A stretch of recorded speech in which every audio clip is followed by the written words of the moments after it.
Hi everyone, welcome back to our channel. In today's video, I'm going to show you how to change avatar in the Candy Crush Saga app. So let's get started. First of all, find the Candy Crush app on your home screen. Now open it. After opening the app, you will see something like this on your home page. Now to change the avatar, simply tap onto the settings button at the top right corner right here. Then simply tap on to My Account option right here.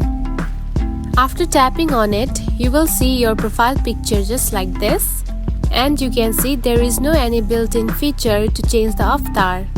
Now here is a simple trick that you can do to change it. Just log out from this account and add or connect another account. And after connecting with another account, the avatar will be changed. And that's it. This is how you can change avatar in the Candy Crush Saga app.